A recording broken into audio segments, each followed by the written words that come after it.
കഷ്ടപ്പാട് ആർക്കെങ്കിലും അറിയോ? ഓ, ഒരു ബാങ്കോ ATM കക്കുന്നതിലോ റിസ്ക് ആണ്. സ്വന്തം കെട്ടിയോന്റെ പോക്കറ്റിന്ന് 50 100 അടിച്ചു മാറ്റണത്. ഇതല്ലാണ്ട് പൈസ ഉണ്ടാക്കാൻ നമ്മക്ക് വേറെ വഴിയില്ലേലോ. ഇത് നമ്മളൊരു കുടിൽ വ്യവസായ, നമ്മളൊരു തൊഴിൽ ചെയ്തിട്ടാണ് പൈസ സമ്പാദിക്കണേ. ഈ റിസ്ക് ഉള്ള തൊഴില് ചെറട്ടേ.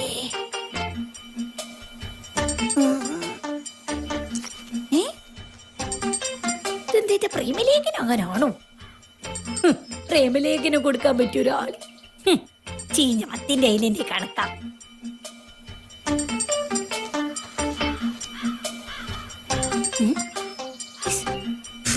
എത്ര ലോട്ടറി ടിക്കറ്റ് അത് ഈറ്റൊക്കെ ആവശ്യമുണ്ടോ? അടിക്കുന്ന ലോട്ടറി നോക്കിയെടുക്കാനുള്ള സാമർത്ഥ്യം ഒന്നും മൂപ്പർക്ക് ഇല്ലാനോ.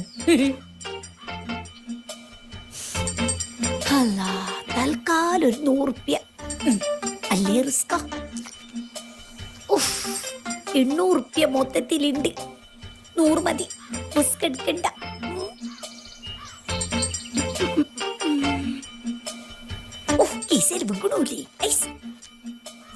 സ്വഭാവം പഠിച്ചിക്കണ സാട്ടോ. കള്ള കള്ള കൊച്ചു കള്ള, അല്ല കള്ളി കള്ളി കൊച്ചു കള്ളി.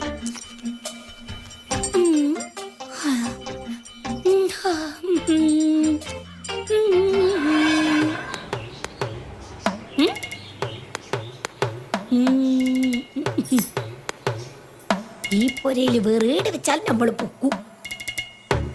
ഇതാകുമ്പോ ആരും കണ്ടുപിടിക്കൂല.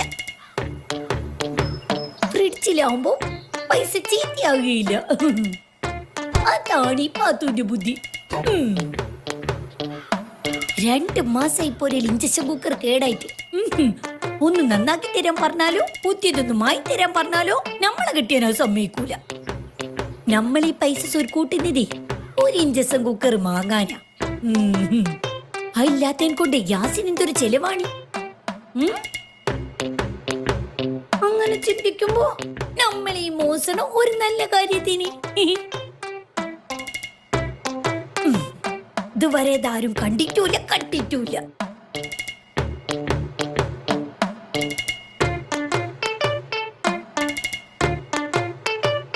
അതിന്റെ അപ്പുറത്ത് വെക്കട്ടില്ലെങ്കിൽ റിസ്മോനോ ഒക്കെ എടുക്കും. ഇതോട് വെച്ചക്ക. ഫ്രിഡ്ജേ, ഈ ചാണി നമ്മളെ കിച്ചനാവ്. ആർക്കും പിടി കൊടുക്കാണ്ട് ഈ മുന്നോട്ട് പോണം. Okay okay. എന്തൊക്കെ ബുദ്ധി ഉപയോഗിച്ചാലാ ഇന്നത്തെ കാലത്ത് ഒരു 10 റുപ്യ അടിച്ച് മാറ്റാൻ പറ്റുക.